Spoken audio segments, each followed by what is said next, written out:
Okay,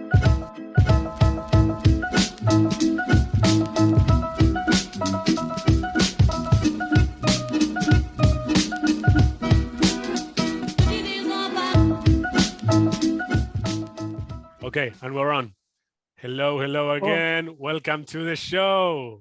Welcome to Fuga de Sistema, but in English. We gotta find the name in English. Dani, welcome. This is live from America. Where are you in America? I'm in New York right now, actually. Oh, nice. Yeah. Do you live in New York? I don't. I live in Baltimore, but I was born in New York, and I'm home right now just for the weekend to visit my family. So yeah, you happen to catch me here. I didn't know you were a New Yorker by birth. When did you leave? I know. I left for college. Yeah, so I went down to Baltimore. Baltimore's about 4 hours away from where I'm from. But it would be about like by car. Yeah, 4 hours away by car. Cool. Yeah. Cool. But about 3 hours away from New York City. So it's a drive, but not too crazy. But I left when I was, I would say 18. I was studying dance at the time in college, but then I ended up graduating with a degree in anthropology. And we'll get into that, how that sort of sparked a lot of my passion. Actually, it's great. I have always loved this. This is proper from American culture that you have to leave to college, but usually you leave your city. I don't know if it's the common thing, but in Argentina, if you're from Buenos Aires, you're probably going to study in Buenos Aires. It is different if you're from the countryside and you go to Buenos Aires, but over there it's all the people that I've met, they always going away. That's interesting. Yeah, I feel just depending on where you're from, I mean, you can get in-state tuition if you stay at if you go to a college that's in your state, and yeah, it's cheaper. But for the most part, everyone wants to experience. It's sort of the culture of it's college. You go and you live in a different place, and you get your newfound freedom and independence, and it's sort of that first opportunity to break away from home and discover who you really are, separate from where you're from. So that's sort of at least the culture that I'm from in New York. Everyone went away. This is introduced to us, at least our generation, with American Pie movies. So we know we know about American college experience because of watching American Pie growing up. I know. I don't know how similar it is to that though. I mean, those movies are kind of crazy, but it was fun. You have the red cups at least. The red cups are real. You just all got the red cups. Yeah, everyone's playing all of it, all the games. It's very different from our college experience because Argentina is very centralized in Buenos Aires. Everything happens in the capital of the country, very different from the United States. So also, if you're from the city or from outside the city, you probably go to college, to classes, and then you just keep living at home. There's no campus, there's no fraternity house, which is very, very different. What he was saying is that if you're from a province, maybe you do move into the city, but you probably rent an apartment, or there are some dorms, but it's not, the classic American experience. Actually, my girlfriend, she's from the southest part of Argentina in a province called Tierra del Fuego. Oh, I forget about this. Yeah. Land of Fire, it's in English. And it's the very, very end of the map, the end of Argentina. Maybe the city Ushuaia, the most austral city in the world. No. Well, that's what they call it. I have to go to Argentina. It's the tip before Antarctica. So you get Tierra del Fuego is the last state, and then Antarctica. And she told me when she went to study to Buenos Aires, I think the first year she stayed in a residence, but after that year, with her residence friends, they rented an apartment. So the whole we're here fraternity was gone in 1 year. But and probably again we are biased because of the American movies Diego was saying. Yeah, I mean, I feel we all that's kind of, it's almost we're spending upwards to $80,000 a year to go and just party. That's it's so sad. The tuition is that expensive. Sorry. Oh yeah. That's why all of us are in debt in America. It's a good point. It's a good point. Another thing that people in Argentina maybe don't know, it's a lot of American kids or people going to college, you owe it. You get in debt and then you go work, and for 10, 20, 30 years, you're paying college. Oh yeah. I mean, to kind of like talk about really like what you guys are talking about through this whole podcast, it's interesting because just the culture, at least in the United States, it's you spend all this money to go away to college. It's not really for anything specific. People are just getting like sort of these broad degrees and they don't know what they're going to do with them afterwards. And then they go out into the workforce and you're getting like your minimum pay, which barely gives you enough to pay off your student loans that you owe. And you owe these student loans for 20, 30 years. And it's like you're trying to start off with like a foot up in the world by getting the college degree in the first place. But by getting it, you're already like falling behind economically because you just can't afford it. And the whole like cycle of it makes no sense. And you're really starting off at a loss than, with a gain. It's sad.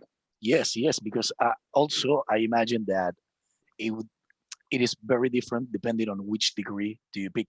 Like, I don't know, because if I'm imagining myself, you're gonna get in debt for, I don't know, 200K for 4 years or maybe more.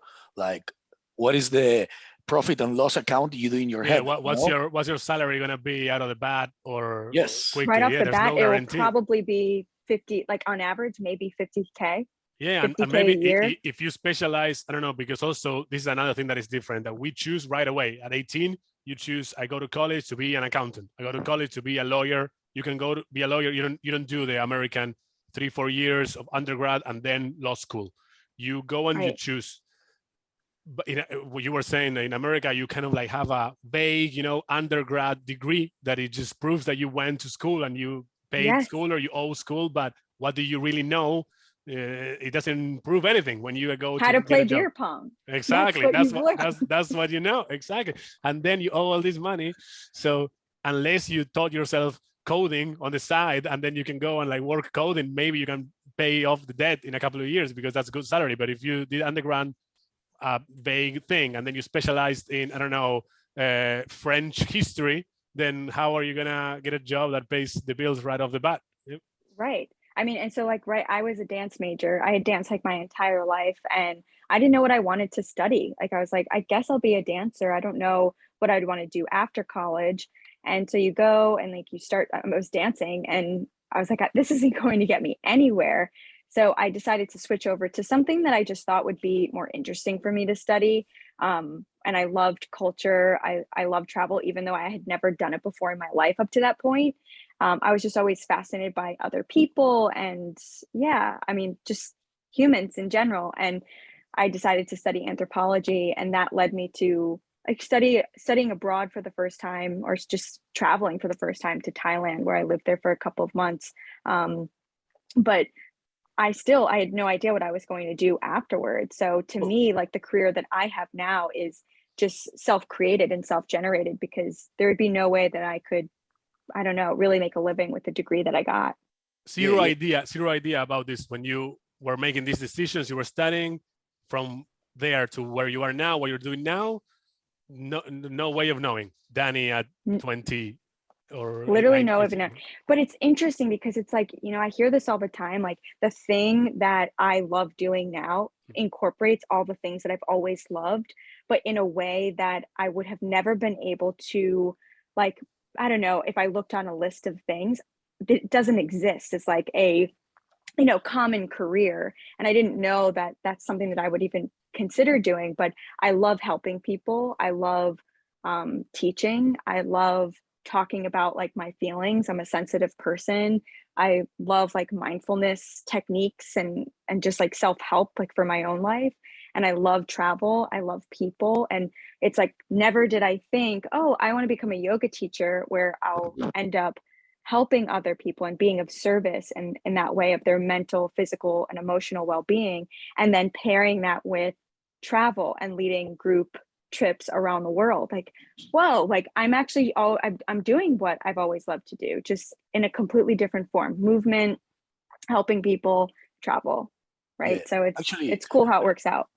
There are two things that I want to point out. First of all, how insane it is that when you're 18, you have to be choosing supposedly what you're gonna do. Like such a stressful moment that first of all you don't have the tools because you don't know even know yourself. And Right. okay, I'm gonna like as Diego, I'm an accountant, and I was like when I was picking my career, honestly, I didn't know shit. Like honestly, like but it's true. More importantly, you don't know anything about the world, about working, but you don't know yourself. That is very key, and your preferences. What do I like to do? Because you can be an okay, I like numbers. Okay, I'm going to study economics or being an accountant. But then you join an office or a company or blah blah blah, and maybe you don't like the dynamic of being in an office. And the second thing that I wanted to point out was how right you are. This thing about you have to create yourself the job. Like this is something that I always say to Diego. Like you will never find on LinkedIn, okay, we're looking for someone creative that loves talking to people, who is trustworthy. No, it won't appear. You have to create it for yourself. If not, it will not appear. Like Totally. Totally. I mean, and even now, like I know people who are still trying to find their career, their passion, the thing that they love. And it's like sometimes it doesn't actually exist on paper. So like you can't go looking for it. It might have to be something that you experiment with and you have to discover over time of like trial and error. You know, it might not be the first thing. And that's okay. You don't have to marry that. You can always be evolving and your preferences, your love for things may change. And you know, you can always start something new. This is great because you see it. I keep seeing it now that I have this like fixed idea of trying to do my own thing and like step out of the corporate or like the employment in general. You keep seeing this like, oh, they wouldn't give me the job I wanted, so I invented it for myself. I created it for myself. All these like me things, which is like funny and a little bit like catchy, they have a little part of truth. And then you have bigger, speeches or bigger ideas, like this guy that I keep recommending to you, Garza Naval. I don't know if Dani, if you know him, he's like a guy that's famous in tech and in crypto, and he says that you are unique. Nobody can compete with you at being Dani, or nobody can compete with me at being Diego, or Garza being Garza. So the things, your interest and the things that you like and you're good at and you want to exploit, if you slowly stack them up and you try to like find common ground between all those things, then you have a monopoly of Daniness, if you want. Yes, but keep in mind that at first you don't know what you're good at. I mean, right. you may think I'm good with people, let's say, but then how are you good with people? Yeah, in action, and I'm good with numbers, but then you go and you don't like the relationship in the office or with your boss or in finance. So then you gotta prioritize. Like I prioritize independence, or I prioritize my love for numbers. I like money. How much do you like money? You like money enough to work 20 hours a day, or you like money? Totally. You want to work a little bit and then have enough and that's it. Yeah. You have to find the things and then also the order of your priorities in life.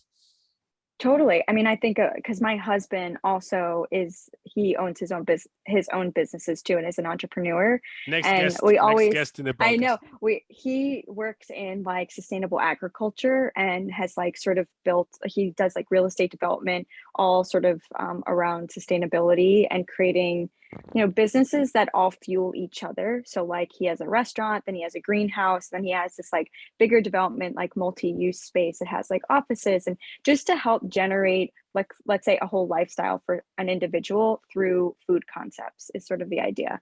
But we've always talked about, okay, what is sort of if you look at the scale, do you want time freedom or do you want financial freedom? Ideally, you want both of those things.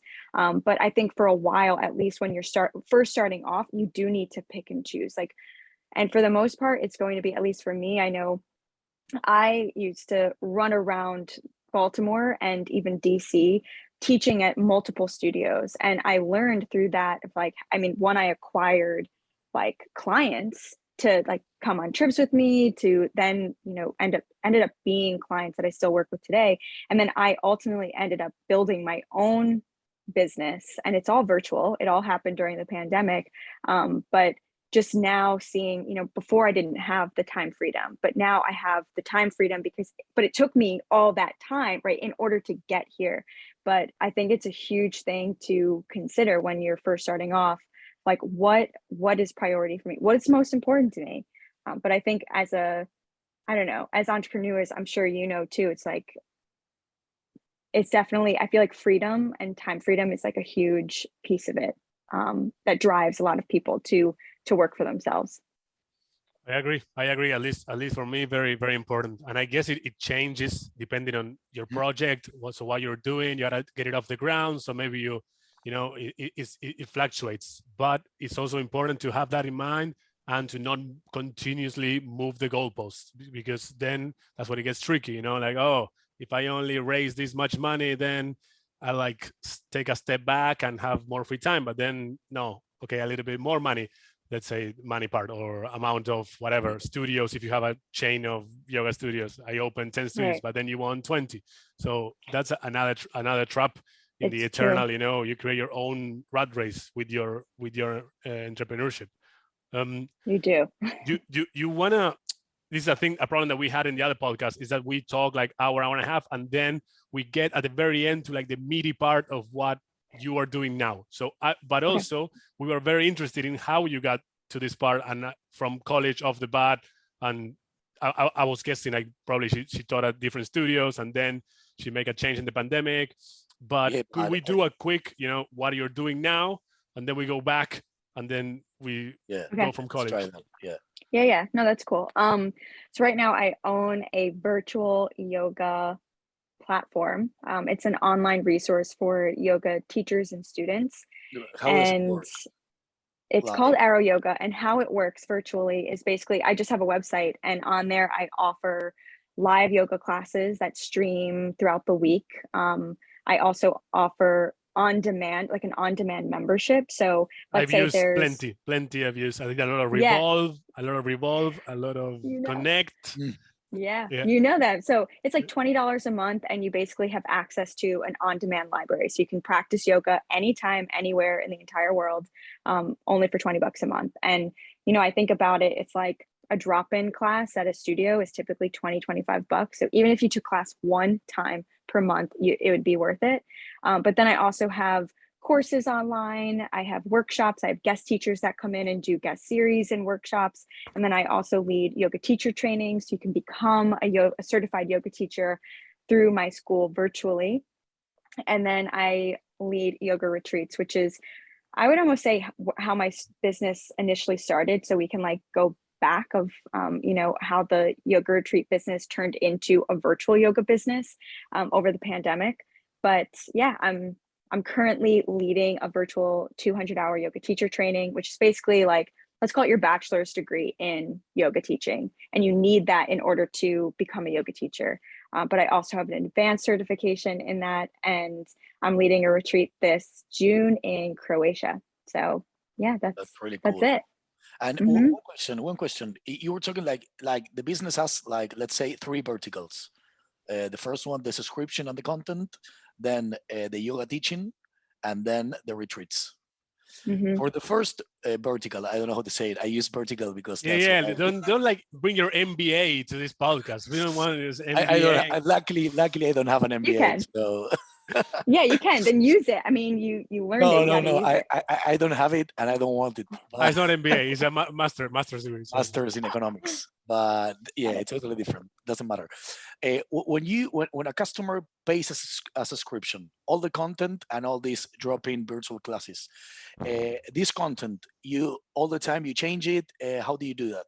Or you have like this stock of footage of your classes, and is that? Yeah. So I record, or at least I was recording for about a year. Maybe twice a week, I would try to get in 2 to 4 classes, and they range from like 10 minutes to 75 minutes. So let's say throughout the week, I'd have like it's basically like a warehouse space that I was able to record my classes on my phone with a tripod. The phone and tripod that I'm using right now to talk to you is how I've like run my business. And I just have like a little microphone that attaches to a specific app so that it's good quality sound, and it's in a beautiful, well-lit, cool space. And yeah, I would film 10-minute classes, a 30-minute class. Okay, cool. I would only put up one class per week. And that was sort of my promise. I recently had a baby. I have a 3-month-old. So I slowed down, and I'm just now going to start picking back up like all of the recording sessions. But they all, once I record them and they're up on the library, it's there forever. But I love to create like a weekly practice schedule for people, because it can be overwhelming when you go to a library of class. You're like, which one should I take? So I set up like 7 classes, like take this one on Monday, take this class on Tuesday, and you'll, feel really well balanced in this schedule. Yeah, very that's cool. If that answers your question. Very cool warehouse, very cool videos. And it's also another thing that we also always talked about, that you don't need, like all the equipment and know all the programs to use the software, the hardware, you don't need to code. Yep. On the So phone, easy. a little microphone, and then the dedication, and then just do it. And it looks great. It looks great. And Dani, even when she was pregnant, I remember I did a couple of classes where she's just like talking about the class with like the baby in her belly, and there's another girl doing the class, doing the movement. Mm-hmm. So you gotta commit, and then you like, I want to put out once a week, and then this is great what you're saying, because a lot of people make excuses like, oh, I don't have the best camera, oh, I don't have but it is true that nowadays, if you have let's say a regular cell phone, a standard cell phone, and you can buy a mic on Amazon, and that's it. Like, that's what I did. Yeah.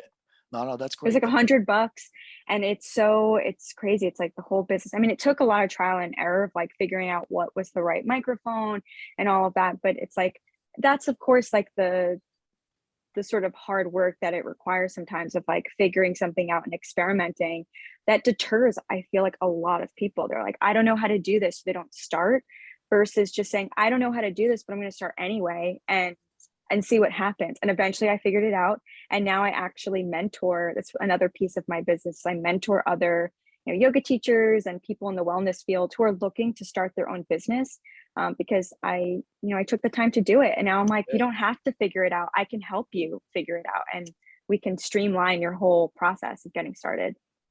That's really cool, because now you're selling the know-how. Like, I Totally. already done it. This is my service, and boom. Yeah. So I built my own business too. I use this platform called Wix, like Wix. And it's great. It like makes everything, it's all automated. It's really simple. So like, I feel like it looks really technologically advanced, but like, it's just me, like, putting specific buttons in places. But for the most part, it's the actual website.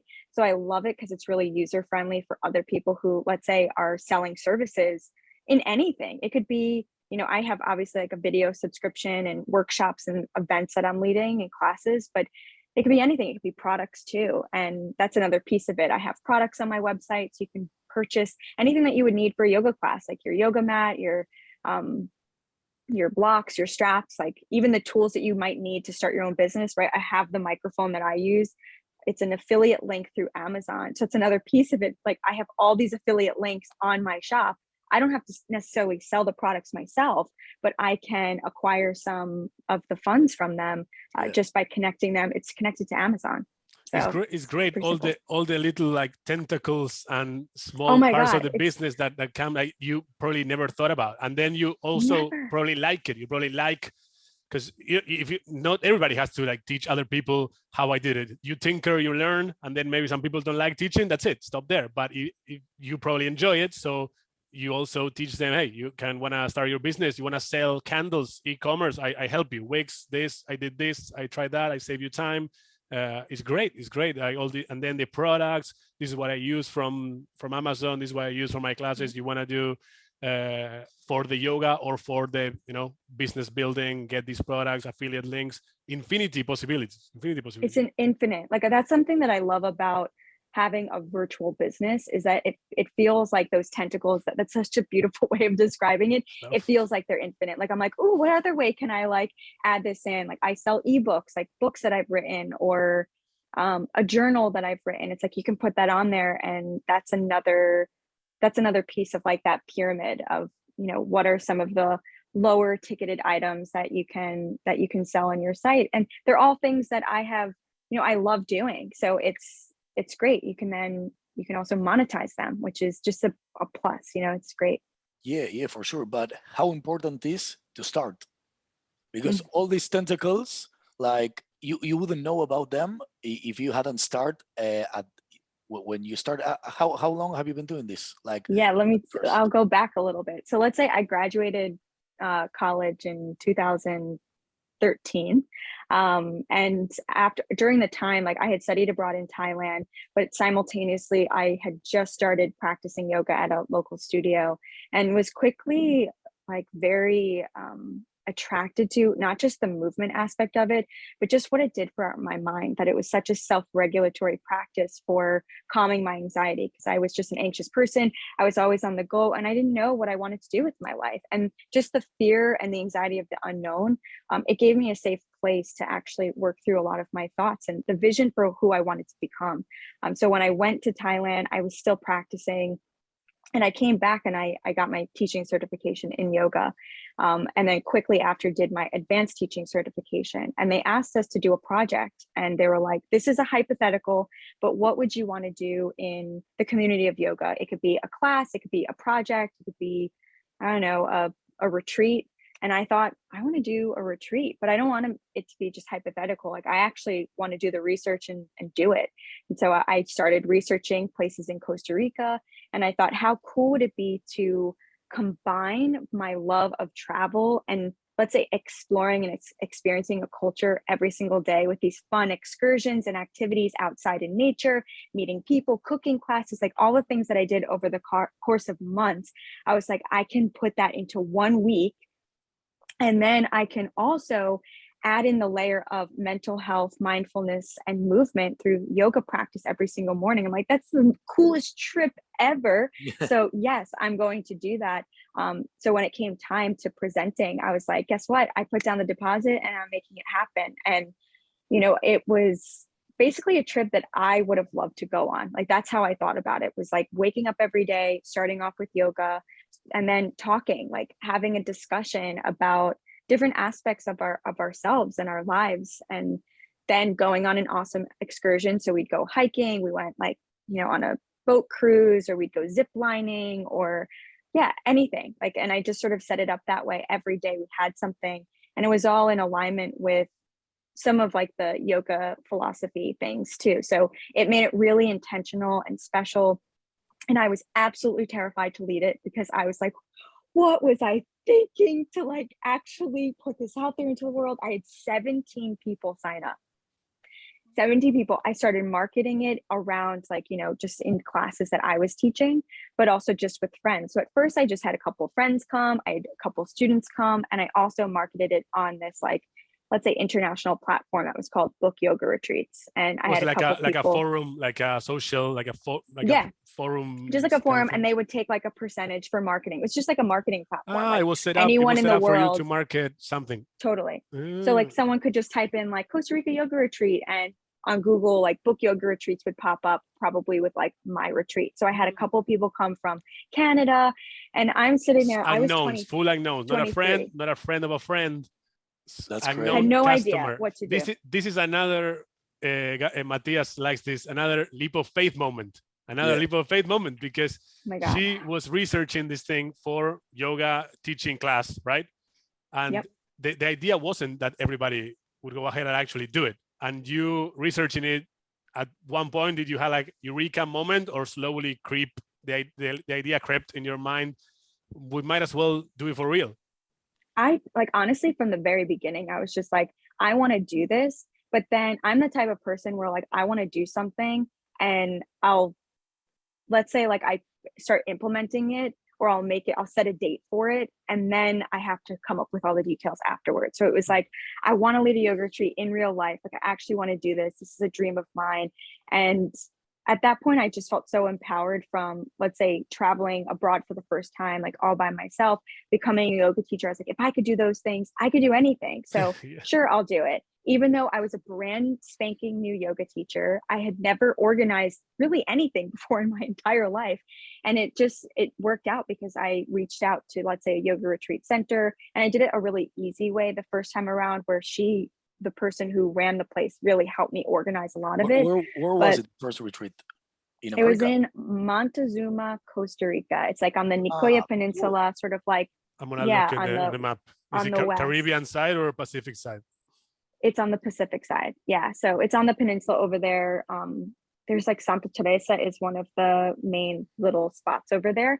But yeah, I don't know why I chose Costa Rica, but I did. I remember I still have the notebooks of like all the places that I was thinking I would want to go to, and all the things that I would want to do while we were there, all the things that I wanted to talk about while I was there. And it was all over the map. And I have to say, like, that first time around, I showed up, I was like reading from pages and pages of like notes, because I didn't know so much about what I was talking about when it came to like yoga philosophy. Right. And I took a leap of faith with like just signing up for all of the excursions. And even while I was there, I remember, first of all, I was praying that like a volcano would erupt the day before, so the trip would be canceled and that I wouldn't have to do it. I was like, oh my God, what was I thinking? I was like blacking out, so scared, so nervous. Who am I? Like that imposter syndrome, like who am I to be leading a trip and taking 17 adult women when I'm 23 and half of them, in fact, I think I was the youngest person there. And I was like,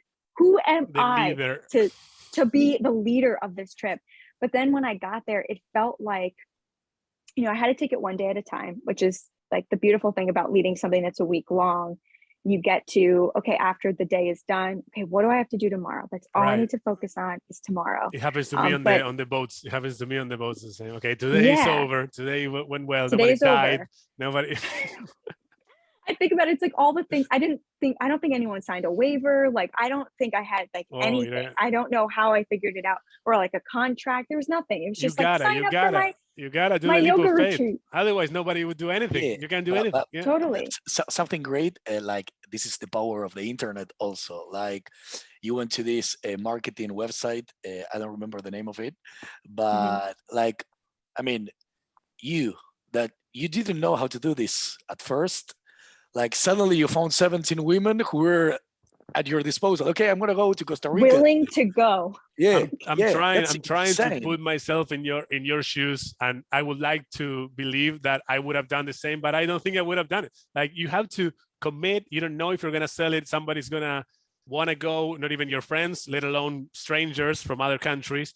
You gotta put down the deposit, like risk the money, or I don't know if you have refund or not. You do. But you do have to risk the money. Totally. You had to risk the money up front. You had to risk the money up front. You are a 23-year-old kid teaching yoga classes in different studios at this point in Baltimore. Just one studio in Baltimore. Okay, out of college. Barely right? teaching for a year. Yeah, just brand new. You hadn't worked at an office, corporate job, salary, nothing. I did. So I like worked a little bit at like a like one of my roommates in college was like, oh, my boyfriend, he works at like a loan services company and he's looking for an assistant. So I literally worked at like a home loan or like a mortgage company, which was so not me. And I like sat there every day on the computer, like dreaming about what am I going to do with my life? Like, this cannot be life. This cannot be life to 65. Totally. I was like, this cannot be it for me. Like, this is so out of alignment with like what I want, but I have no idea what I want to do. I was teaching yoga at the time, but I hadn't started that, training and been asked to do that project, which is really what initiated everything that I do now.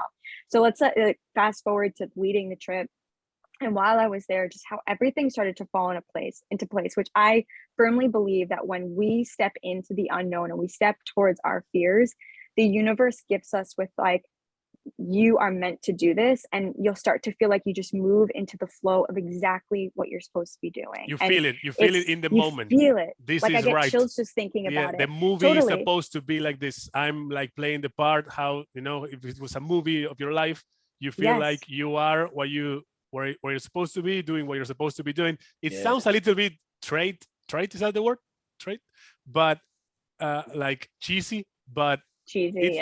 It's true. I think there It's is something to it. No, definitely, it's true, and the gut feeling, man.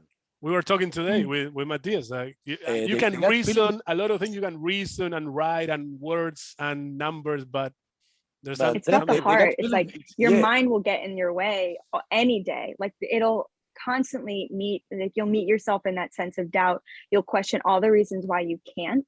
But there was always that little part of me that questioned the part of me that could. Like, what if I did? What if, like, what would become possible if I said yes and I just went for it, even though I'm definitely not experienced.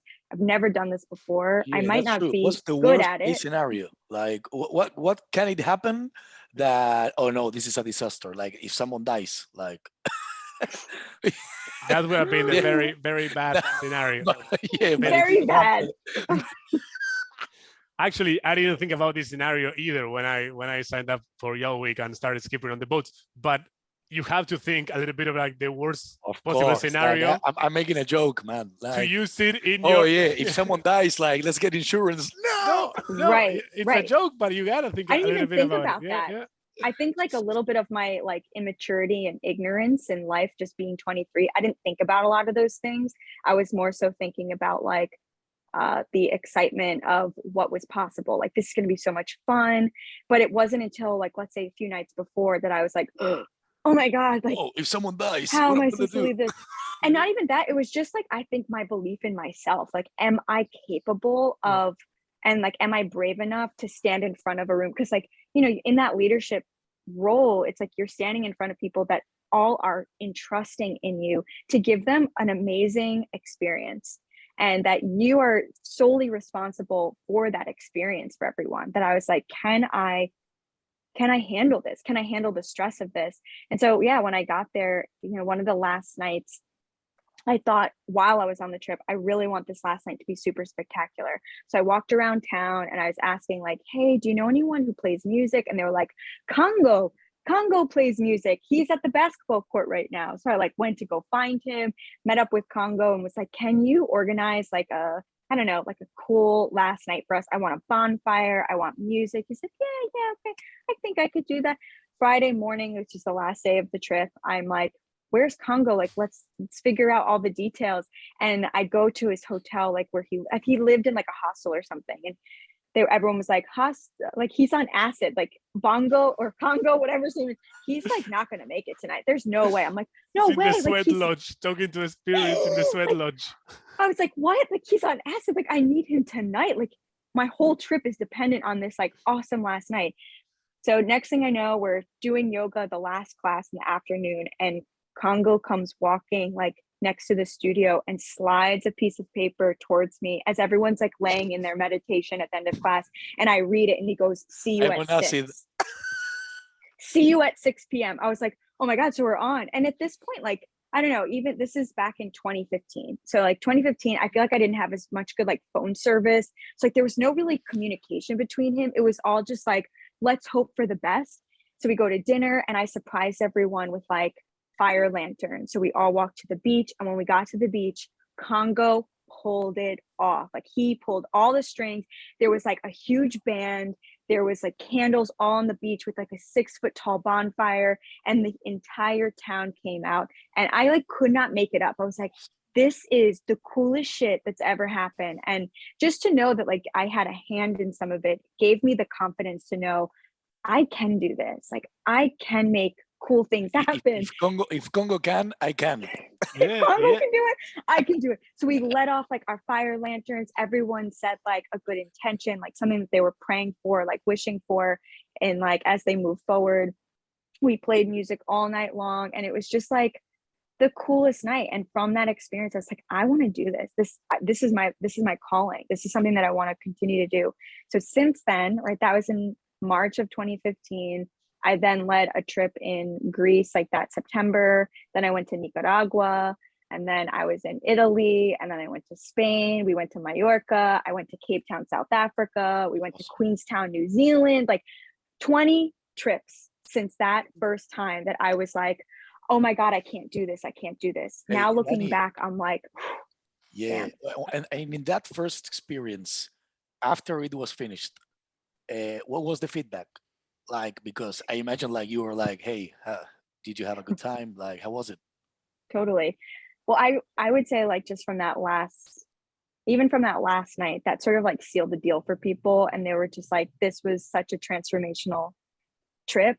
And I had people come on 5 trips after that first one. So they were like recurring people, and it was great. Like I still look back and that's still one of my most favorite trips. I think because it left such an impact on me, but just talking to a lot of the women, maybe they didn't come back like the next trip, but even like 4 years later, they've come back, and it's so cool because they get to also see how I've evolved. That's great. You generate your own Dani community. This is great, and I understand, and it's amazing to me because what I did with Your Week and the boats is a little bit similar, but I always had, because you are the skipper of the boat and you're responsible for everybody having a good week, and your week can be very different depending on your skipper. But you can also always rely on the company. You can blame the company. You can be, oh, that's how it is. Yeah, that's another side of it for sure. It's like you the people. you are the company. You are the company. So you had to do everything. And it's great. I would imagine like the people going on the trip, meeting each other, and then some stay friends, and then they come back 3-4 years later whenever they can, because it's expensive and life and work and vacation days, but you create your own, world and community, and that sense of responsibility. I'm amazed. I think it takes a special kind of person. You would, I think, maybe you would say, or I don't know, that anybody can do it, but I don't know if anybody could do it. What you did, like that night, like looking for Congo in a country where you didn't speak the language. Some people spoke English, some people not. You got to find this guy, like calling a travel agency or reserving an easy, a setup thing to do. You have to.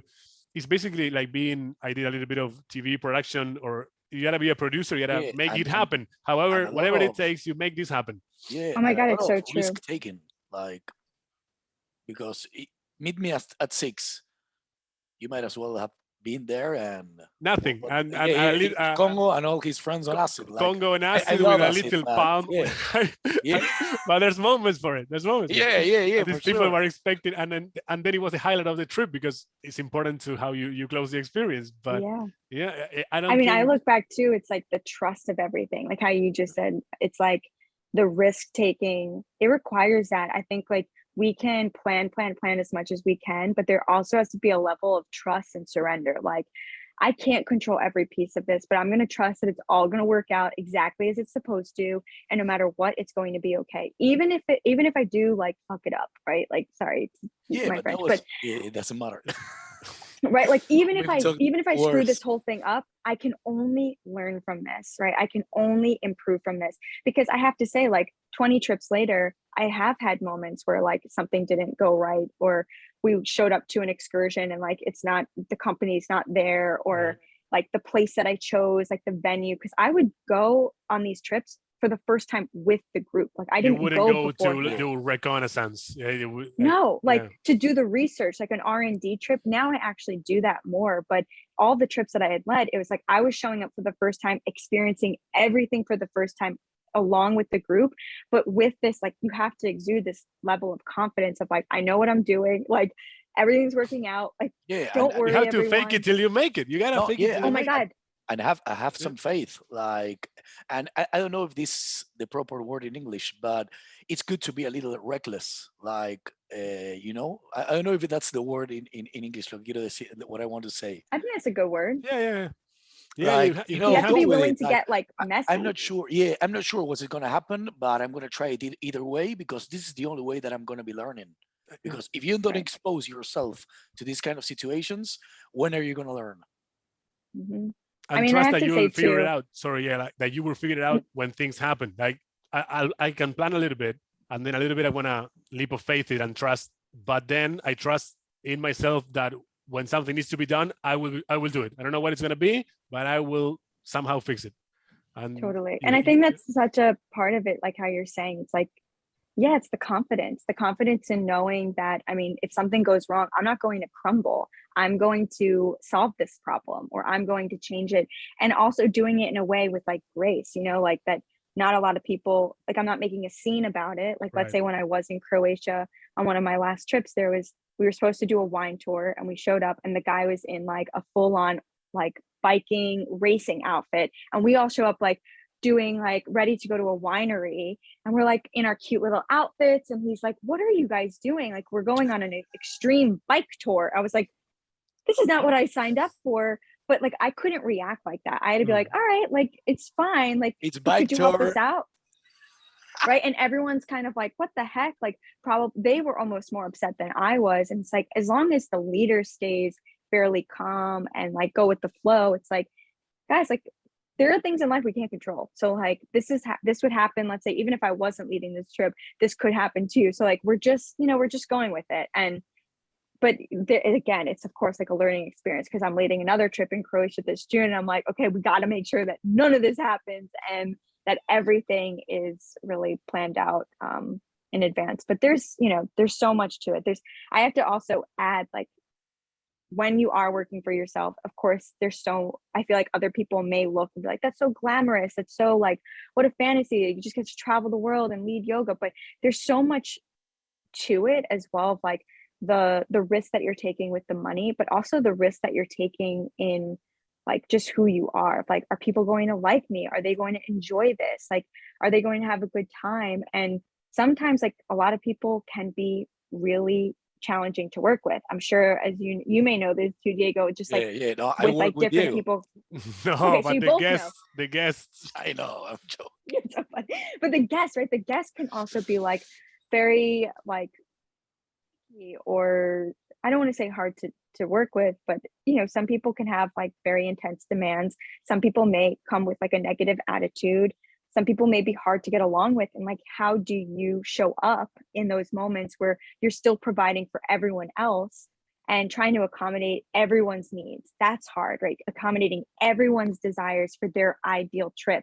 You can't possibly accommodate every person's needs to the best like that you possibly can. There's just too many people.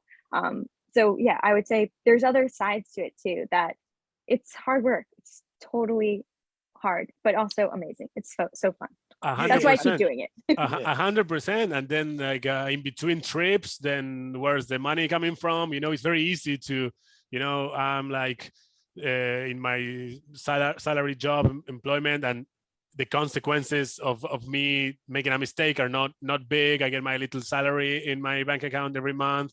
So it's very different, and it's easy to be like, oh, Dani, you're so lucky. It must be nice to go on the trips that you like to go, that you plan for yourself, and you bring people and they pay you. And this, but it's, it's risk, and it's effort, and it's downsides that you don't have in your salary job, where you're doing a little Excel thing, where if you made a mistake, it doesn't affect your pocket or your day, or there are no consequences. So it's very different like outlook on life and reality on the day-to-day. And also you get something different out of it, because even though probably you work harder and you have a lot of risk taken, it's probably when you see it finished, like the first time you did this how do you say retreat.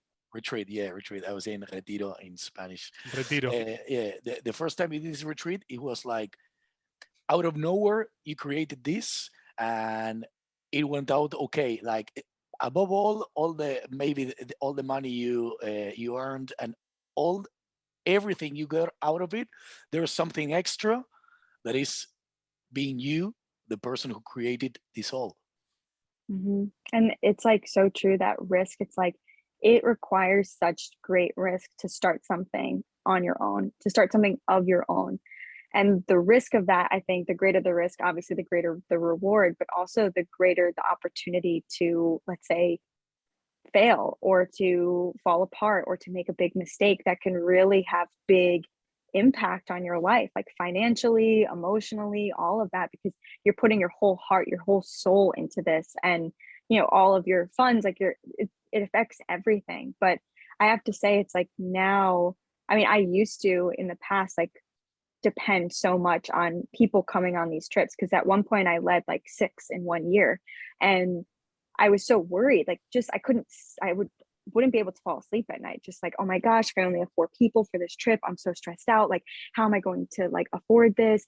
How will that impact my salary for the whole year? Like, I want to be doing better. I want to improve. And, you know, there were times where people didn't sign up for trips and I would have to, it was so crushing to me, but I'd have to make the smart choice of like, I have to cancel this so that I can get my money back at a certain time period, and I can't take it personally. And the people that were going, maybe you let them down, and you can't be like, oh my God, they don't like me, so they didn't sign up because they don't like me. I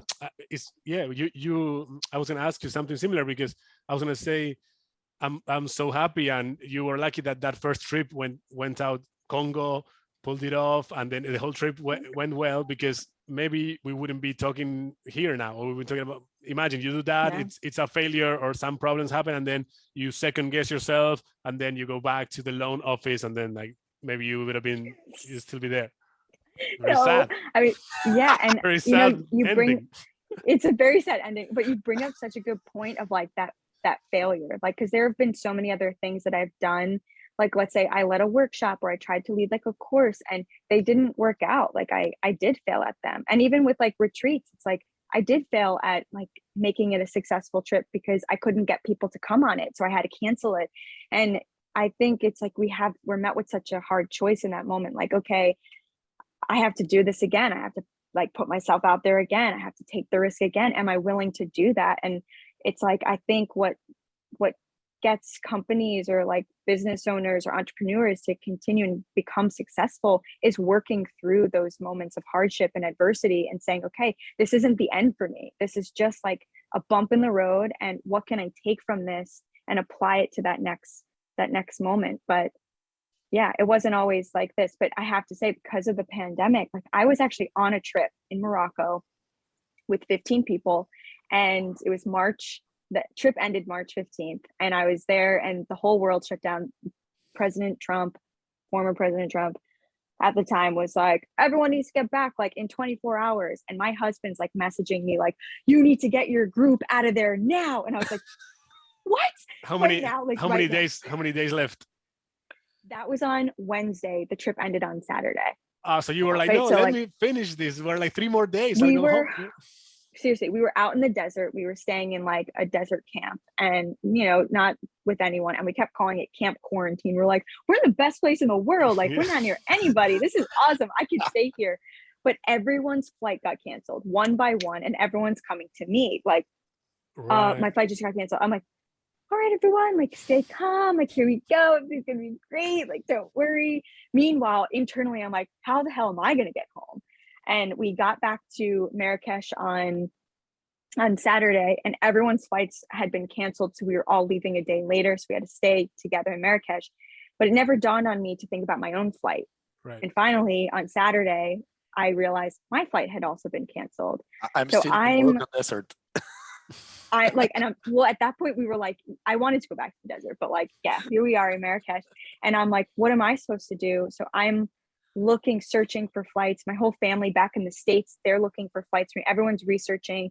I get to the airport. The airport was absolute insanity, and everyone's waiting online. There was no way I was getting a flight. So I just go, okay, I don't care. I ran outside. I caught a cab. I'm like, bring me to the train station. Got on the train, like instantly got to Casablanca, which is where most of the flights come out in and out of.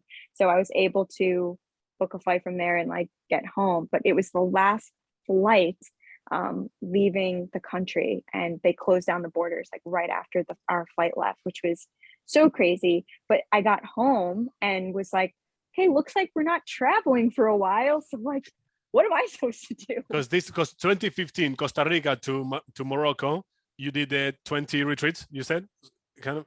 Yep. So from 2015 to 2020. That was your main source of income, main business. You were doing it. It's like 10% of it, but planning it, marketing it, selling it. Yep, that was like my life. It was like, you know, making the trips, planning the next one, because I usually market like a year in advance. So I was always thinking a year ahead, like, okay, next year, where do we want to go? Like, what are the next trips that we're going to be doing? And how can I start expanding this? My initial dream was like, I would have other people also leading these trips with me.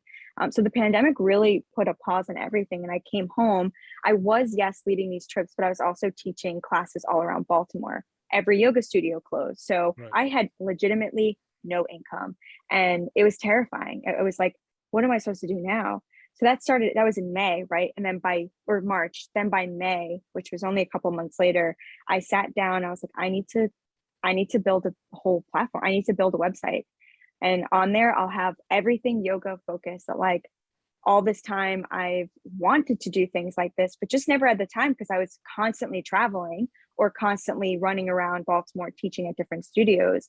So I sat down, I built the website, and on there it made it so simple to have, like, live class, the training I had to, oh my God, that took days and days and months and hours of just sitting down, writing out an entire curriculum.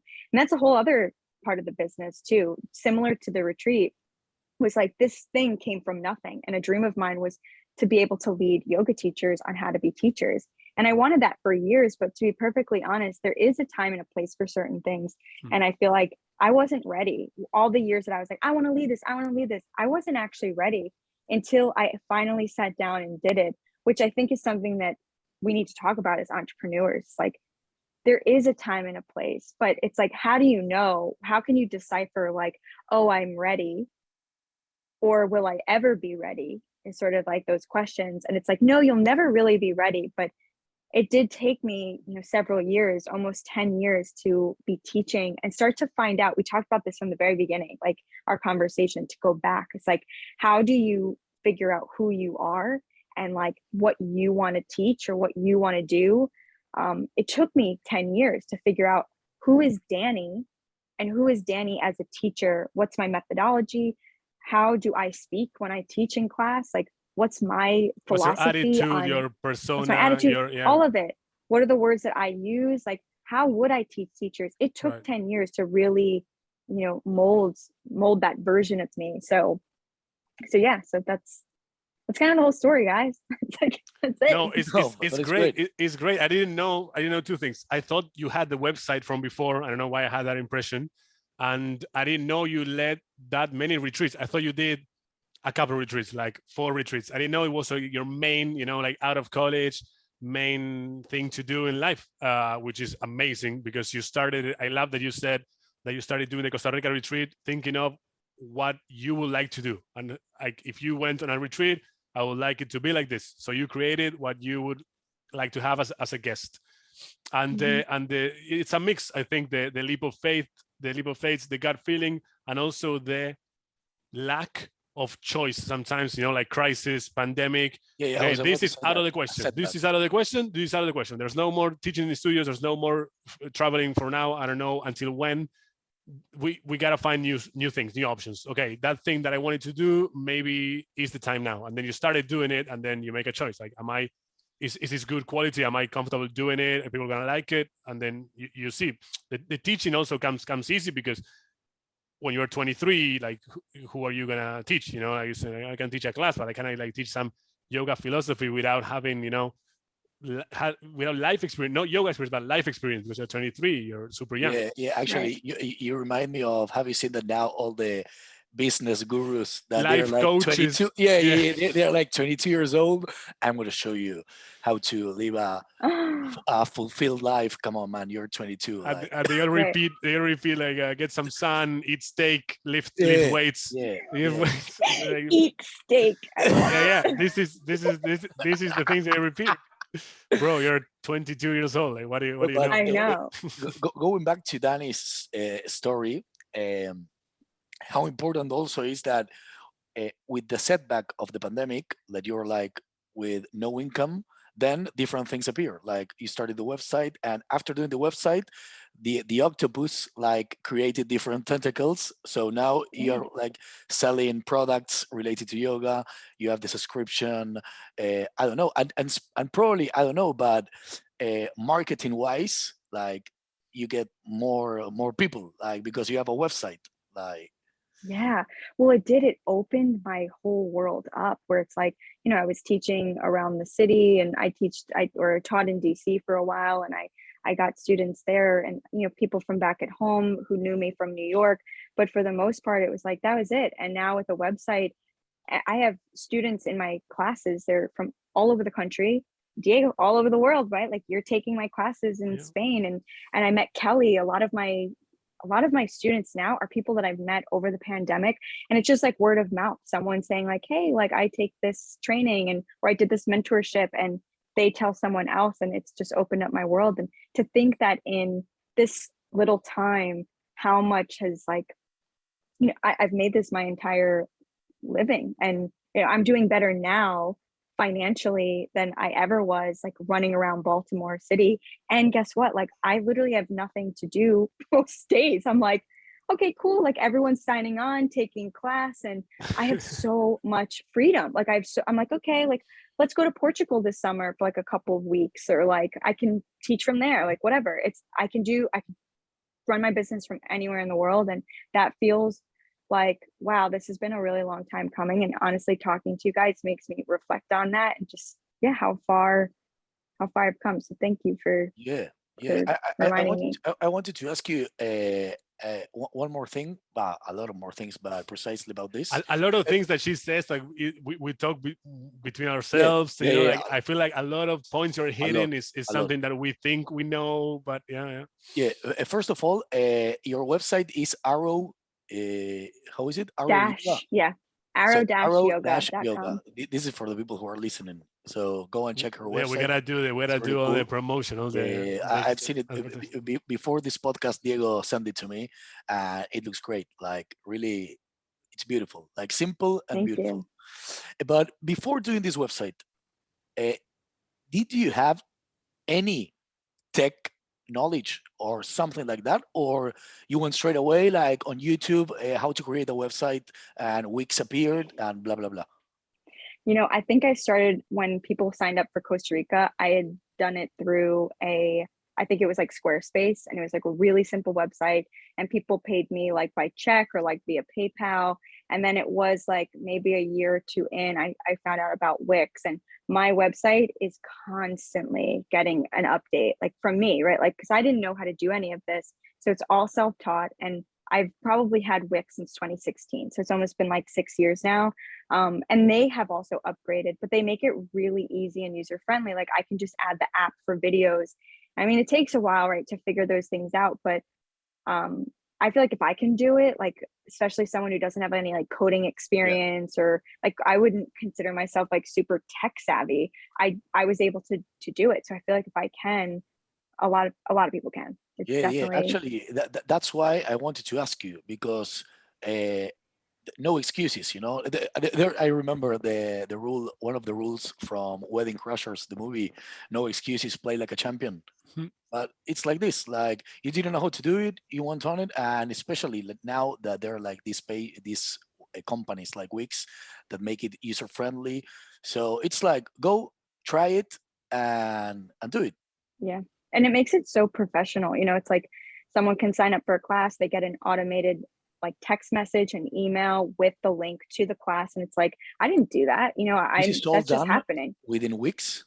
Yeah, it's all done within Wix. Even like, let's say like someone can buy a class package, and like they can sign up for classes through their class package, or when you sign up for the subscription, it's all automated too. Like they get sent an email with like the link to that page, they can sign in, log in. Like I didn't do any of that either. Like the back end of people logging in, that's all through Wix. And so that's why I feel like it's really accessible for a lot of people. And that's just the platform that I use and the one that I teach. So like I help build people's websites and teach them kind of like, the simplicities of it, because I guess it could be really overwhelming at first, but I've been doing it now for like 6 years. So it's become more second nature to me. But like I said, I'm always like, looking at other people's websites and seeing like how theirs looks, and just aesthetically, like the style, the fonts, like things are always changing, right? Styles are always changing. So I find it important, and I love doing it. To be honest, like that's another piece of like the Dani that I didn't know was the Dani that I would become, he's like, I've always loved art and being creative and doing things and designing things as a kid, like whether it was, making jewelry or like clothing or like, I don't know, random things, right? That now it's like, I love creating beautiful things virtually, right? Designing things through graphic design and building my website. It's like, that's another piece of the business that I guess I don't really talk about, but I love doing. All these little things, it's amazing to me how you have to do all of this yourself, that versus having a job. You have a job, your job can be one little window, like do the partnerships, do the design, do the marketing. You do everything. You have to think about, okay, how is it going to make sense financially? So you got to know finance and numbers. How are you going to market Thank it? God for Kelly. Yeah, Shout out to Kelly. we have help from Kelly. Actually, Kelly helps you. Kelly is the finance. Kelly is my financial coach. That's cool. CFO of Arrow Yoga. The CFO of Arrow Yoga. Yeah. That's really cool. And actually, sorry, Diego, but going back to what we were talking before, like you haven't met her and she's helping you with the business. Like it's insane. Yeah, and I was gonna say that you lead that yoga teacher program with another girl that maybe you met or you didn't meet in person, but then you are doing your thing and you meet other people and you do collaborations and you're running a teaching program with somebody you met with your business. Yeah, I mean, collaborations is another huge piece, I would say, to marketing. My pitfall is like, you're so right. It's like, you have to do it all, basically. It's like, the graphic design, the marketing, the communications, like you're working on like the schedule, you're always updating the website. Do you give discounts? You don't give discounts? How do they pay you check? They used to pay you by check, PayPal. Now it's I'm guessing easier with Square. And like now so many everything is on Wix. So like, let's say all of the money that I make, it's on Wix. So they have like a financial report. So I break things down with like Kelly every single month, and we go through what were all of my all the profit versus all of the costs, and figuring that out, and also seeing exactly, which I think is so important, which I never had. This is so recent since meeting Kelly virtually via the pandemic, is figuring out like, what are my financial goals and like, what's my budget? Because let's be honest, like that's a whole other part of it. It's like, I love what I do. And I also want to like have good well-being and good financial well-being. Like I want to feel stable. I want to feel, and that's like sort of like one of the driving forces is like, okay, like what else can we do to help sustain my family too? Like what else do I need to add or take away? And working with Kelly has been awesome because she has helped me outline, okay, what is like my budget? What are some of like my goals within each one of those like octopus, like right, the tentacles, which one is the most profitable, right? And what which one takes away, can you leverage? Where can you do something better to move the which one more? takes away from my energy the most, and like isn't necessarily worth it. And some of those things might be the things that I love the most. So it's like, well, okay, I'll sacrifice because I love doing that, but it's not necessarily financially rewarding.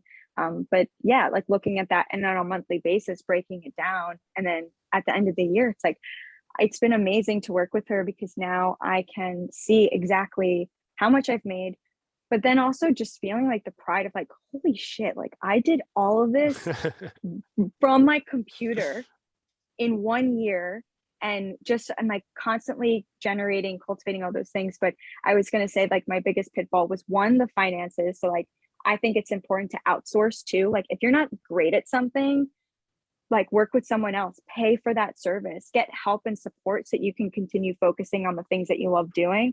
And then I'm also really not great at like, I would say like social media stuff. I'm really not that great at it. And so I hired someone who can help me because in this day and age, it's, social media is a free marketing tool, but it requires like, that's a whole other job. People literally have a job of being like social media influencer. Exactly. It's like, how am I supposed to have time for that now too? Like I can't. Exactly. And before the pandemic and the website, when you were only doing the retreats, what was your strategy for getting new customers? And when you were selling a new retreat, you were using that platform you said, and then friends of friends, because like you think in the beginning, oh my God, I want to do this retreat. Who am I going to sell it to? And in the beginning, you or me or Garza, you think of your friends, and we all are like talkative people. So I'm guessing we have a lot of friends. But then, you know, you have to sustain this and do another one, and you got to reach new people. So was this like a point of being scared about, or it just happened? And then like network effect, you know, somebody knows somebody who knows 3 other people, and then it just happens? Yeah, I mean, I would say that was probably one of the more stressful parts of it, was just like, okay, where are the people? How do I continue to expand my network?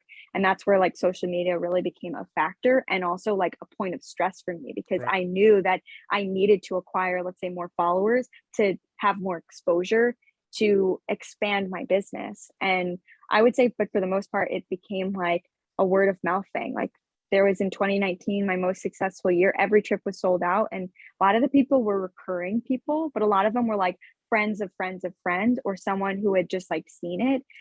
Now it's interesting because Instagram ads is a great thing. Like, that's a great marketing tool. I have a couple of people who are coming. I've never met them before to like my trip in Croatia. And it's great. It's like, yeah, another piece of the puzzle. That's great, because another cheesy thing or commonplace phrase that you see is that you don't need 1 million people who like you. You need 1,000 people who love you, or 100. So that's interesting, because you create your own community, and then you do the trips with these people and people that know these people. I'm saying, when you set out to do something like this, when you or somebody, you don't need to, you know, I have to compete with the travel agencies. I have to compete with the big yoga brands doing trips. You just do your own little trip, and you add your own flair, and then you find the people that might be interested in it, and then that's enough for something. And then if it grows, it grows, and if it's more people and unknowns, even better. But you don't need to set out to, you know, like world recognition or like have a massive audience. No, right. That's such a good point. And I feel like when I think about the amount of people that I know, right, it's true. It's like, you don't need tons of people, but that's something that will deter a lot of people from starting. It's like, that's all it takes, is like, have a handful, and you don't need to become like social media famous in order to actually run your business. Just to know like how few people may follow me, but how much I've been able to benefit from that small group of people. It's such a reward. And I think it's more meaningful too, because you like really connect with those people, and they really connect with you.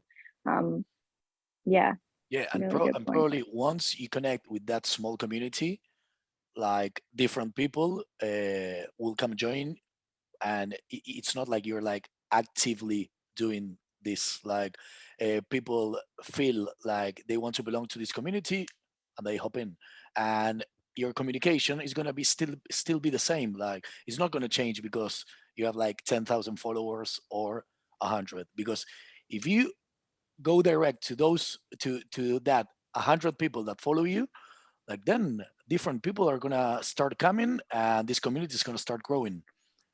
Yeah, it's more like organic. There's something to be said, I think, for you don't need to scale all the time. You know, everybody thinks that you need to scale this and grow it, and maybe you can think, okay, so now to be successful, Arrow has to have more retreats per year, and I'm not going to be leading all of them, and I'm going to like have other people leading it.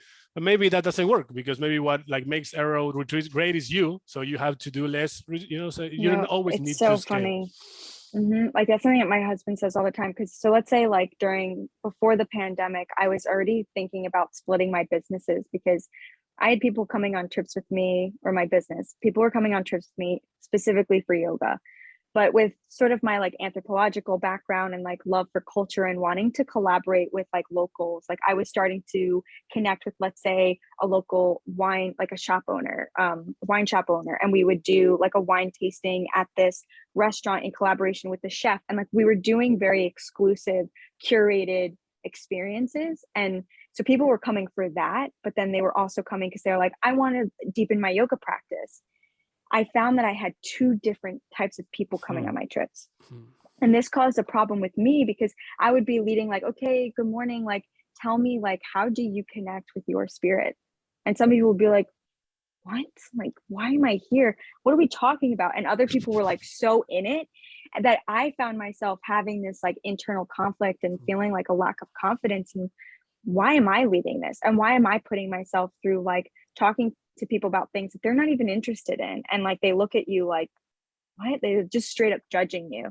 Or at least I felt like I was judging myself, right? For like not being able to meet everyone's expectations perfectly. So I was like, okay, I'm going to have a yoga business, and that's going to be Arrow Yoga. Then I want to have a specific travel business that's just like focusing on travel experiences, culture, collaborating with locals. And under the yoga branch, I could still lead yoga retreats, right? Like, and that could be sort of just all under that brand. So I started another company called Here Travel. But during the pandemic, I thought that the pandemic wouldn't last this long. And since it has, like, I've like turned off that website, and I'm not leading any of the trips for that. And I'm focusing solely on Arrow Yoga. But it's like definitely hard to generate, I don't know, the right expectations for everyone. And yeah, I don't know if I think I veered off of your question. You asked me a question. No, we were coming from the growing and the scaling, which at one point it would mean taking you out of all the trips. So like hiring more people, because that's how supposedly in the MBA course they teach you like success means and how you grow. But that's not always a good thing, because maybe like the community gets too big and you get like toxic people, and then it breaks apart. The product is like a boutique product instead of something massive, like, and that's a differential. Look, even in the boutique product you have these problems, which is, I think, a great example of something, all the things you have to think about and have to manage different expectations and your audience, even though it's small and you can relate to them very quickly because it's easier. You still have these two teams, or these two like tendencies, what do you call it, and then what do you do? Because you can go and say, okay guys, this trip is going to be like this, so if you're this type of person, sign up for this one. And if you're this type of person, you have to do it a little bit organically. You have to change your branding, change your design, change your words, change and then hope. It's very tricky, very so hard, finesse and grace. And it reminds me, like, now that my mind is refreshed, I'm like, okay, this is what I was saying. Like, my husband always said, like, okay, Dani, like, this is great that you want other people to be like leading your trips and you want to scale. Like, I was hoping to scale Here Travel and actually have locals lead the trips. Like, I went to Colombia and I led a trip there, and I met this girl very organically via Facebook, and she became like a good friend of mine. We've even collaborated on like a workshop here in the States over the pandemic. Like, she does natural plant dyeing with with plants, and she also finds like organic fibers, and built a whole company around it. And when I had met her, I was like, oh, she could be someone who could lead a trip. And I thought that'd be great. And then with the yoga retreats, I was like, yeah, that can scale. There could be like 20 plus trips a year. Maybe I'm leading a couple. And my husband was like, Dani, I feel like people go on these trips because of you. Like, they go on Arrow Yoga trips because of you. And I was like, no, I'm like, that's great. But like, I also like, how do you scale when your business is that small and the business in many ways is you? Like, how do you break through? That was always like the very hard thing for me. It's like, how do I break through it just being about me and expand it into something that's bigger than myself? So that's always a question I still ask myself. You gave up now? Yeah, I was going to ask you, what's the answer now? You gave up on it? You accepted that you are the business? Oh yeah, or maybe I'm not a businessman. I'm a businessman. Or maybe like one of these tentacles can be scaled, but the one of the retreats does not. Like, you're so right. Yeah, like, even I'm thinking now, I started leading my teacher training, and I'm like, I'm producing versions. They're not me. I want them to be their own authentic, truest self as they teach, but they're learning my philosophy, they're learning my style, they're learning my flow, they're learning my approach. That I thought to myself, that could be a way that I scale, is like these teachers that I entrust in, that I know exactly how they teach. They could then end up leading classes on my platform, maybe even eventually helping me lead trainings, and then maybe also leading trips for me, because I know exactly how they teach. The only thing about yoga retreats that makes it hard is like, you have to be a travel agent, you have to be like customer service, you have to be really confident in traveling, go with the flow, laid back but really type A at the same time. You have to be so many different, like, you're who you are. I think it's like, that's what makes a successful trip leaders, like, and you also have to add the component of being an awesome yoga teacher. Yeah, you gotta teach the class. Yeah. It's like sort of being an entrepreneur within the retreat, like right. Because you have to handle lots of different things that. Totally. You have to be like critical thinking, like, okay, if something doesn't fall, like if something doesn't fall into place, how are you solving that problem and doing it without, like making a scene or like, getting negative about it. It's like you have to stay so positive and open-minded, but like I said, get shit done. And it's hard to like, how do you know that about someone, like just by meeting them or interviewing them? Yeah, completely ridiculous thing. The interview process for jobs, it's impossible to know all these things because you have to see the person in action. The typical phrase about this person. BRB. I leave you, Garza. The typical phrase about like a person's character when they are in deep shit or in a difficult situation. You're right. That is something that you won't be able to judge until you try it. It's true. And then it's like, how do you recruit? And like, do I have them lead a trip and I go with them? Is it worth it for me to like watch them, or like do they come with me and shadow me? How expensive will that be for them? Like, what's the sort of training process for leading a retreat? That's something that's really hard that I've thought about for years. Like, what would be the process from like interviewing? What's their investment? Like, are they going to have to pay? Am I going to have to pay for them to shadow me? Am I going to have to pay for their flight? Like, it's like a lot of money. It's a huge risk. And what if they don't work out? Then it's like, I just paid for this person's yoga retreat who's not like a good fit. So I don't know. I think the yoga retreat part, you're so right. I don't know. Maybe that might not be the branch, scalable, the arm.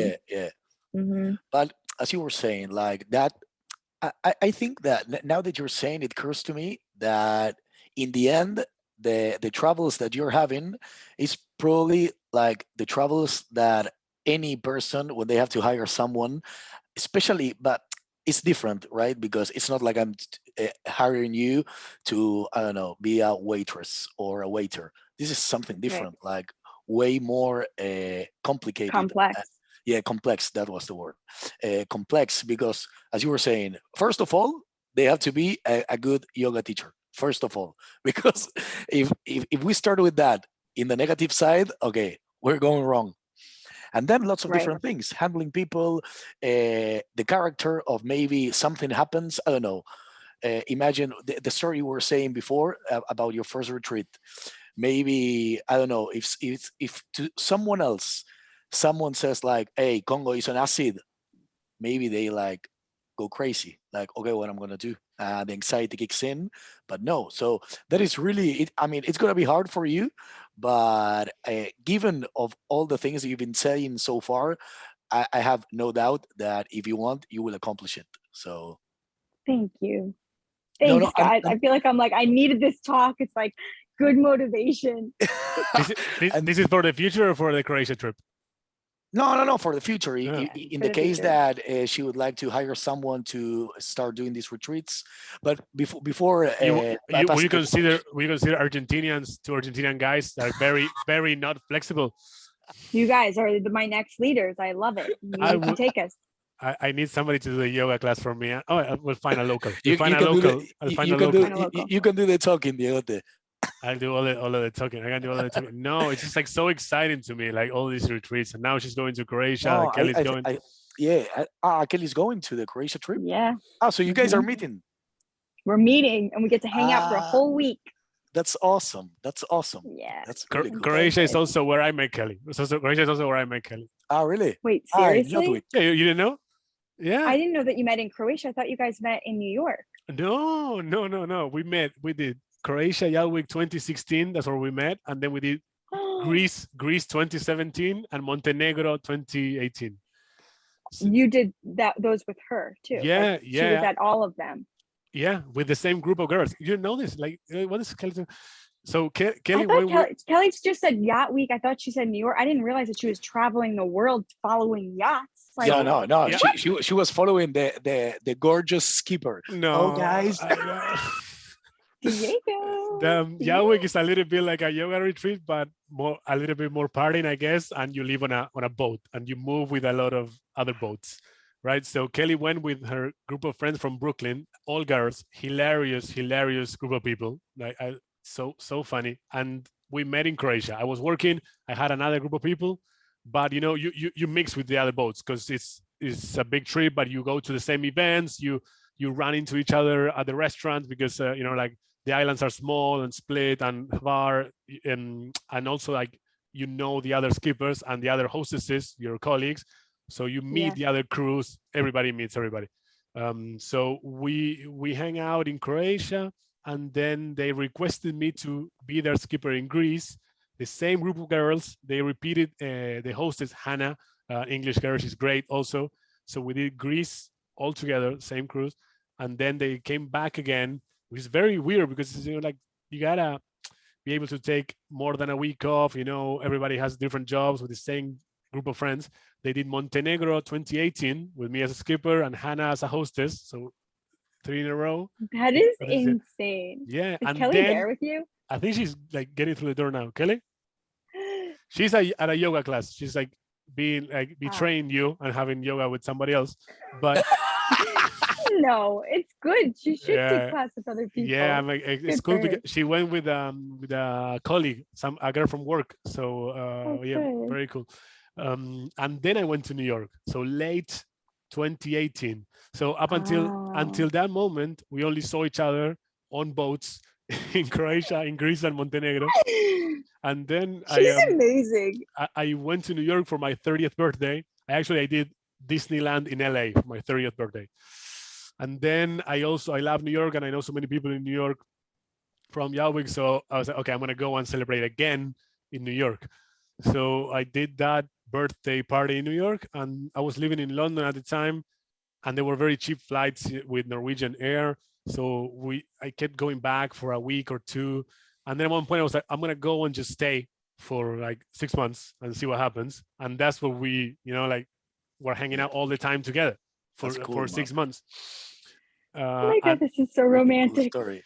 And then we did like 9 months long distance. So I came to Barcelona, and it was like, if you want to keep this going, you're gonna have to come here. Like this, and we did long distance. But you didn't have any chance of getting a visa. Very hard. I tried every which way. I studied the whole, law, all the types, all the letters, the A, the L1, the A, E2, with investment, without investment. God. Very hard. I tried to get somebody to sponsor you. Basically impossible. Yeah. Basically impossible. So I was like, you gotta come over.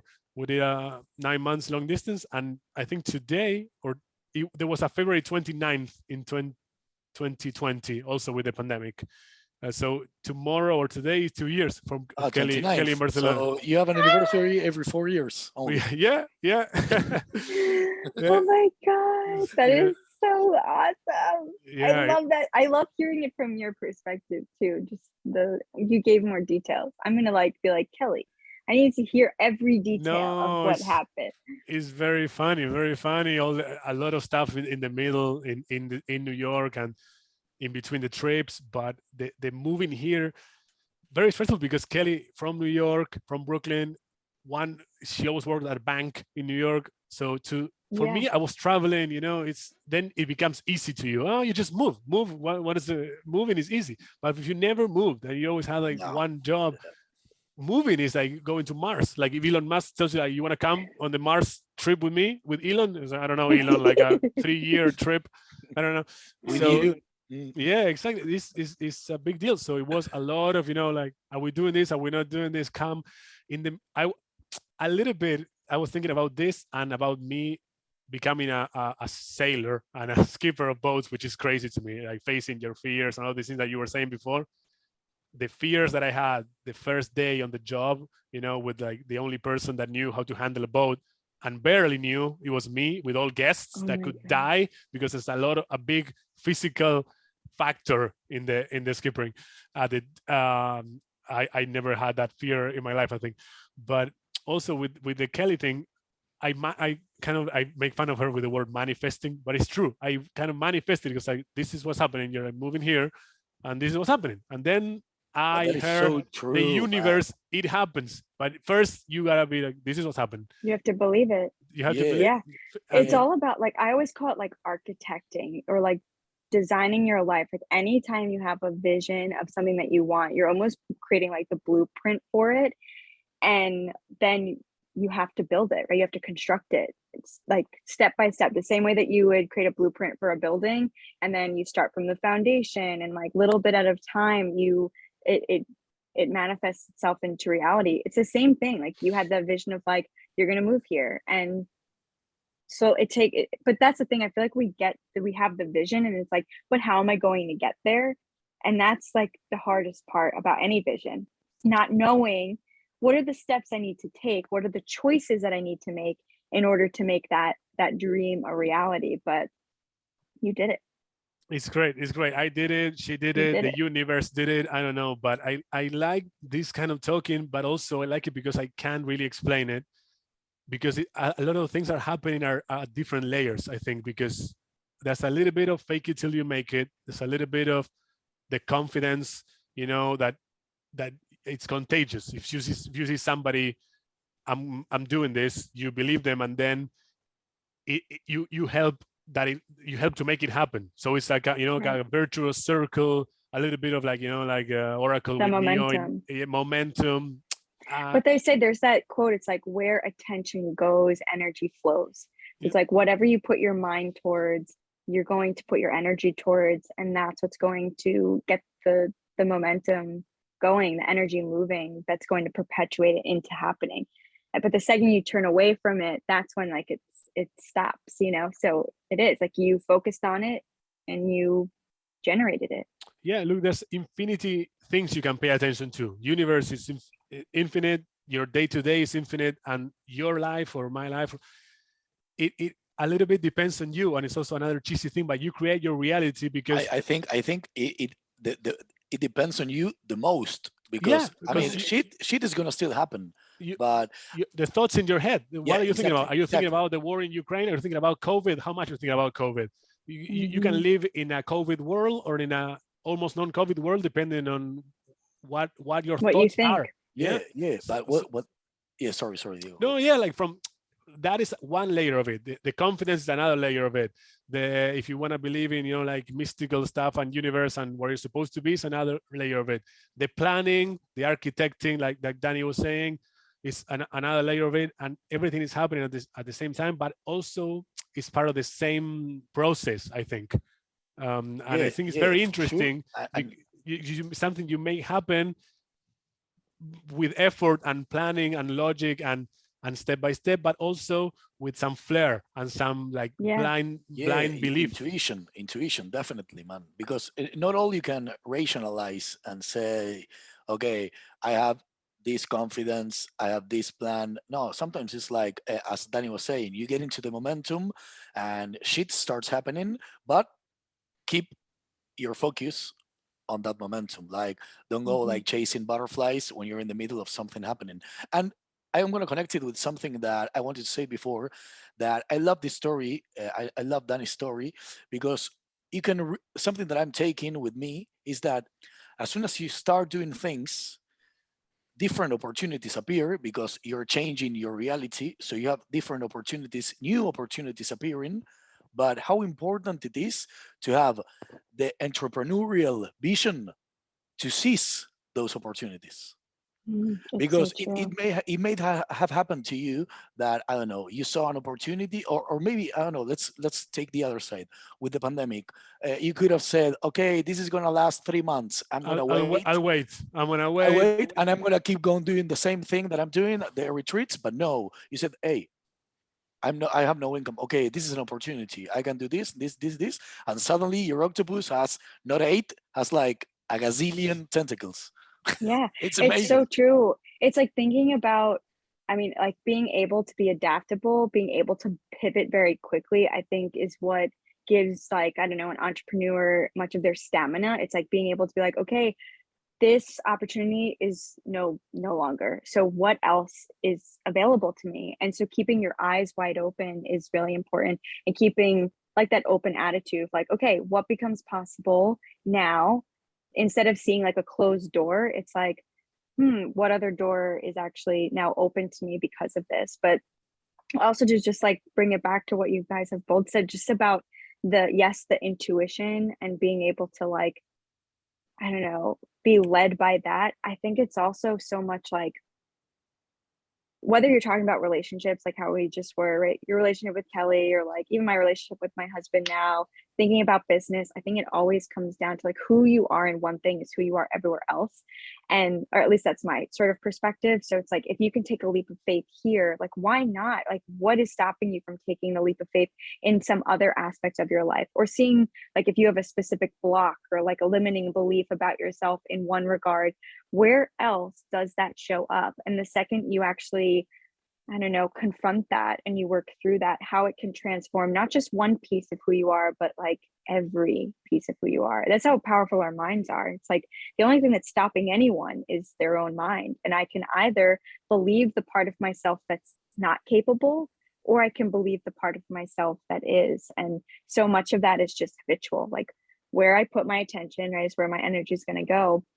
And a lot of who I am is just basically this conditioned version of me that's been practicing this specific thought about myself and what I'm capable of, or what's possible for me.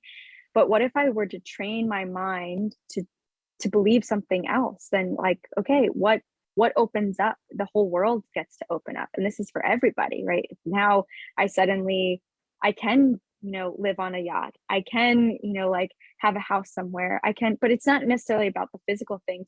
I think it also has to come down to like, how do I want to feel? Like talking about priorities, like how do I want to feel in my life? Like what is the thing that gets me to feel happy, and to not necessarily place that or define ourselves by the things that we're doing. Because if we do, and like, let's say, yeah, like a retreat didn't work out, I would quit and my whole life would end, right? Like I'd just be like, all right, looks like I'm not doing this anymore. And it's like, okay, like staying open and also saying like, okay, this is part of the process. So I don't know. Yeah, that's what I'm taking away too. Claps. We're doing applause. We're doing video applause. It's a good way of ending it, because I think it's late, but I could do like another 2 hours. I think we need to reassess the timings the time frame. Depends on the guest. Like, how are you guys gonna edit this? Danny, no, this actually probably like this will not be edited. But Danny is such a good guest. I feel like, because I love all the business part of it, because it's very interesting to me, the whole business. But I feel like also Matthias is a little bit like this. We can talk about this kind of, mindset and how you architect yourself. Like you were saying, architecting the plan or the business. You also are building who you are in the way of how you think about yourself, because like, who are you really? But like how you think about yourself. And everything comes back to, I think, believing in yourself. Like I'm gonna figure it out. If whatever happens in the trip, I'll be able to handle it, fix it as good as I can. But I don't know, in like when things close up, I'll come up with other things. And then if this thing that I think is good is not happening for me anymore, you can a little bit, the fable of the sour grapes, like the fox with the grapes, that there's the fox like looking at some grapes and he can't reach them, and then he goes, oh, they're probably like not ripe anyway. They're not like they're green. They're not edible. So it's a little bit of like mind architecting what you want and how you want to feel, and then cutting yourself. You can be like, oh my God, I wanted to travel, and now the pandemic, so now I'm gonna be sad. Instead of saying, oh, okay, so this other thing that I wanted to do, now I want to do this. Maybe I can stop traveling, or I don't want to travel. You can think about it the way you want to think it. But right, I feel like your tricks whole on your life mind, is, like you are not yourself. It reminds you that your whole life is chosen. Like every piece of this is up to you, and there are going to be circumstances that make it really challenging. But then it's like, and that's just part of life. It's like, but are those things going to deter you, or are they going to define you? No, they don't have to, right? Like, and I often will come back to the question of like, maybe like if I fall short, especially in those moments of adversity where it's like, okay, I have a choice here. I can either give up or I can keep going. And rather than asking the question, why now? Why did this happen? Or like, why is this happening to me again or whatever. It's like asking the question, who do I want to become because of this? How can I let this moment shape me? And what is this an opportunity for me to learn? It's like just having, like, asking the different types of questions can shape, like the direction that you move towards next. But it always is, right? It's your choice, and you can make anything happen as long as if you desire it and you believe in it. I agree. Definitely. I agree. Don't say anything else, Diego. Like, what Okay. do you want to say after that? No, not you, Dani. I'm talking to Diego. I'm like, I'm done. What can we say now, man? Like, You let's guys, get it I also there. have to go. I have another call. My friend was like, Yeah. we are we supposed to still talk? I'm like, oh my God, Yeah. I've had so much fun talking to you guys. So Yeah, thank actually, you so I much. wanted to ask you that. How did you feel? Did you have a good time? It was so fun. It's so nice to like hang with you. I'm like, I want to be part of the podcast. You guys are so great. Actually, I'm So going to be fun. honest. I have a really good friend of mine that the other day, she was telling me, like, she works at Google and she's been working that corporate job for, I don't know, 9 years. And she was like telling me, hey, Garza, come on. I've been working here for a lot. I know I'm in the corporation, but can I be part of the podcast? No, you guys are so fun. I feel like this is such a cool podcast. Like, you can get such different perspectives from people. Like, you guys are so fun. And I feel like it's so much more than just the business side. It's like, it's the human side too. It's like who we are as people and how that dictates like what direction we take in terms of like our career. So I think coming at it from both of those perspectives makes it a really quality, like, really quality, like, listening experience. Like, I would take away so much from this if I were, listening in, yes, from the business, the logistics, but also like the sort of mindset behind everything. Yeah, for sure. Actually, we'll get your friend on the podcast, even if she's a corporate slave. we'll tell her. Yeah, Tell her. I think that's great. But guys, I'm so sorry. I really do have to. Yeah, sorry. I have Go, to, like, Dani. my We got it out, so Dani. sorry. I'm glad you had a good time. No, keep it, Diego. Keep it. Dani, thank you very much. Dani, you can get out of the call. It was really nice to meet you. I'll see you guys. Thank you so much, guys. Thank you. Gracias. Bye.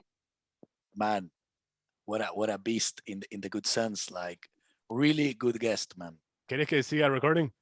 Yeah. Let's do it in English, man. Oh, we finish it now. We finish it now, like in 3 minutes. Okay. Good guess, man. Good guess.